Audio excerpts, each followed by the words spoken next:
Welcome to tasty cook. இன்றைக்கி நம்ம tasty குக்கில் பார்க்க போகிறோம் ஒரு சிம்பிளான ஒரு லஞ்ச் காம்போ ரெசிபி தாங்க நம்ம பார்க்க போகிறோம்.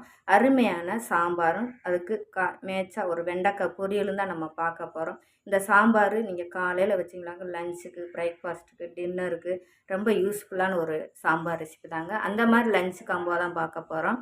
வாங்க வீடியோக்குள்ளே போயிடலாம். வீடியோக்குள்ளே போகிறதுக்கு முன்னாடி டேஸ்டி குக்கை சப்ஸ்கிரைப் பண்ணுங்கள், சப்போர்ட்டு பண்ணுங்கள். நமக்கு இன்னொரு சேனல் லஞ்ச் காம்போ ரெசிபி தாங்க இருக்குங்க, அதையும் போய் பாருங்கள். ரொம்ப யூஸ்ஃபுல்லாக இருக்குங்க. சேனலை சப்ஸ்கிரைப் பண்ணுங்கள். அதில் டின்னர், பிரேக்ஃபாஸ்ட், லஞ்ச் காம்போலாம் கொடுத்துட்டு இருக்கேன். அதையும் பாருங்கள், ரொம்ப யூஸ்ஃபுல்லாக இருக்குங்க.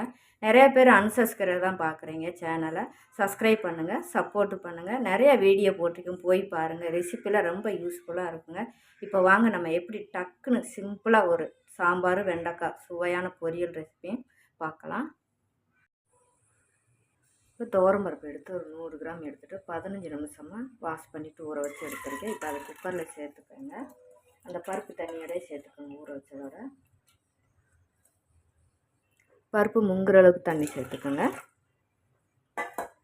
சேர்த்துட்டு இது கூடயே 1/4 டீஸ்பூன் ஜீரகம், 1 டீஸ்பூன் நெய் சேர்த்துக்கோங்க. ஸ்டவ் ஆன் பண்ணிக்கோங்க. இப்போ ஸ்டவ் ஆன் பண்ணி ப்ரெஷர் போட்டு விசில் விட்டு எடுத்துக்கோங்க.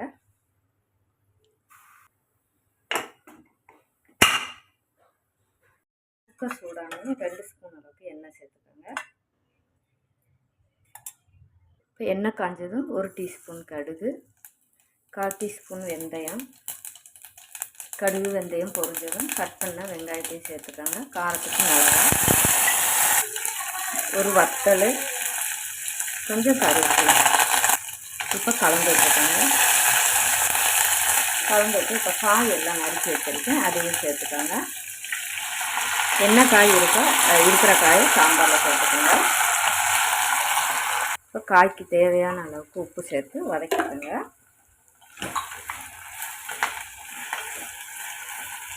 இப்போ இது கூட 1/4 டீஸ்பூன் மஞ்சள் தூள், 2 ஸ்பூன் குழம்பு மிளகாத்தூள், காய்பொடி சேர்த்துக்கோங்க, பெருங்காயத்தூள். காய் எல்லாம் நம்ம சேர்த்தாச்சு. உப்பு எல்லாம் சேர்த்து நம்ம காயை நல்லா ஒரு 2 நிமிஷம் வதக்கி விட்டுக்கோங்க. நீங்கள் காரத்துக்கு தனி மிளகாத்தூள் வேணுன்னா சேர்த்துக்கோங்க, இல்லைன்னா நமக்கு குழம்பு பொடி அதுவே போதும். இப்போ நம்ம வேக வச்ச பருப்பையும் நம்ம சேர்த்துக்கலாம் காய் கூட. சேர்த்துட்டு காய்க்கு தேவையான அளவுக்கு தண்ணி சேர்த்துக்கோங்க. இப்போ கலந்து விட்டுக்கலாம்.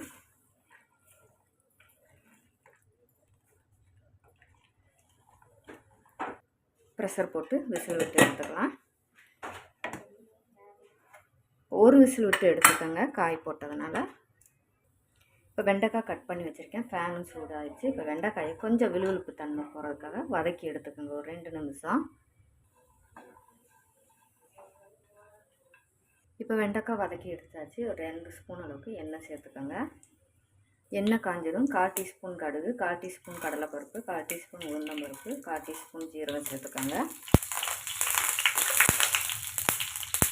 கடலைப்பருப்பு, கடுகு, ஜீரகம் போட்டதும் இது கூட கட் பண்ண வெங்காயம், இஞ்சி, பச்சை மிளகாய், கருவேப்பிலை சேர்த்துக்கோங்க.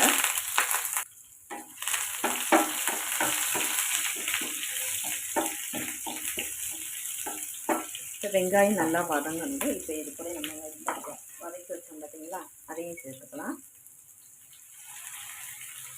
வெண்டைக்காய்க்கு தேவையான அளவுக்கு உப்பு சேர்த்து வதக்கிக்கோங்க.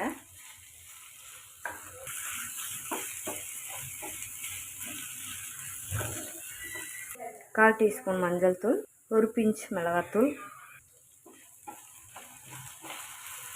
இப்போ பொடியெல்லாம் சேர்த்துட்டு நல்லா வதக்கி எடுத்துக்கோங்க.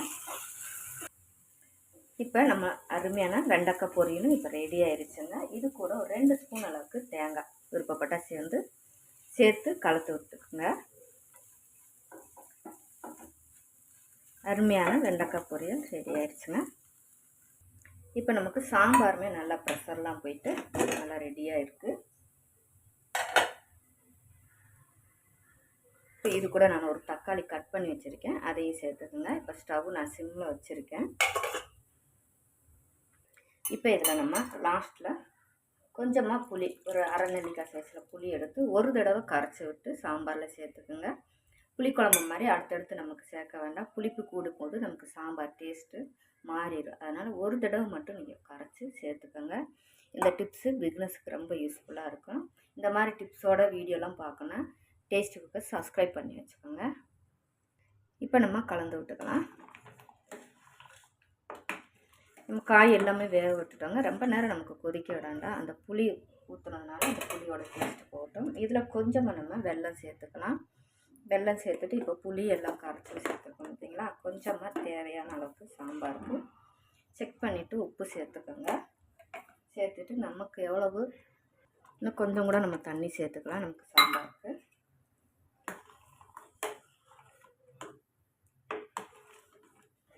கலந்து விட்டுட்டு ஹை ஃப்ளேமில் வச்சுட்டு ஒரு 2 நிமிஷம் நம்ம கொதிக்க விட்டு எடுத்துக்கலாம். இந்த டயத்தில் உப்பு உரப்புலாம் செக் பண்ணிவிட்டு நீங்கள் சேர்த்துக்கலாம்.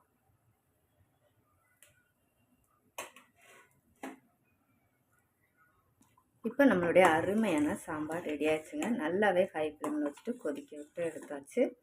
சிம்மில் போட்டுக்கோங்க. இது கூட கொஞ்சம் நமக்கு மல்லி இலை சேர்த்துட்டு இறக்குனா அருமையான குழம்பு ரெடி ஆயிருங்க. இதை இறக்க போகும்போது ஒரு ஸ்பூன் நெய் விட்டு இறக்கிங்க. சாம்பார் இன்னும் நமக்கு டேஸ்ட்டு எடுத்து கொடுக்குங்க. இது நல்லாவே காலையில் பிரேக்ஃபாஸ்ட்டுக்கு, லஞ்சுக்கு, நீங்கள் ராத்திரி வந்தாலும் டின்னருக்குமே இந்த சாம்பாரை நம்ம வச்சுக்கலாங்க. அருமையாக நம்ம இன்றைக்கி குக்கரில் சாம்பார் ரெசிபி தான் பார்த்துருக்கோம். இது லஞ்சுக்கு, பிரேக்ஃபாஸ்ட்டு, டின்னருக்கு அருமையாக இருக்குங்க. ஒரு சாம்பார் வச்சாலும் எங்களுக்கு காலையில். இப்போ நமக்கு சாம்பாரும் ரெடி ஆயிடுச்சுங்க. சாதம் வடிக்கிற காட்டில் சாதம் எல்லாருக்குமே வடிக்க தெரியுங்களா. நம்ம ரொம்பவே ஒரு அருமையான லஞ்ச் காம்போ ரெசிபி தாங்க நம்ம பார்த்துருக்கோம். சுட சுட சாதம், சாம்பார், வெண்டைக்காய் பொரியல் ரொம்பவே டேஸ்ட்டு அருமையாக இருக்குங்க. இன்றைக்கி நான் சொன்ன மெத்தடில் வச்சு பாருங்கள். பிரேக்ஃபாஸ்ட்டு, லஞ்சு, டின்னருக்கு அருமையாக இருக்குங்க. இந்த சாம்பார் ஒரு தடவை நீங்கள் வச்சிங்களா இருக்கும். இது மாதிரி லஞ்ச் காம்போ ரெசிபிலாம் வேணும்னா டேஸ்ட்டு கோட்டில் கமெண்டில் கேளுங்க. நிறைய பேர் அன்சப்ஸ்கிரைபராக பார்க்குறீங்க. ரெசிபிலாம் போய் பாருங்கள். ரொம்ப யூஸ்ஃபுல்லாக இருக்குங்க. சேனலை சப்ஸ்கிரைப் பண்ணுங்கள், லைக் பண்ணுங்கள், மறக்காமல் கமெண்ட் பண்ணுங்கள், சப்போர்ட் பண்ணுங்கள். தேங்க்யூ.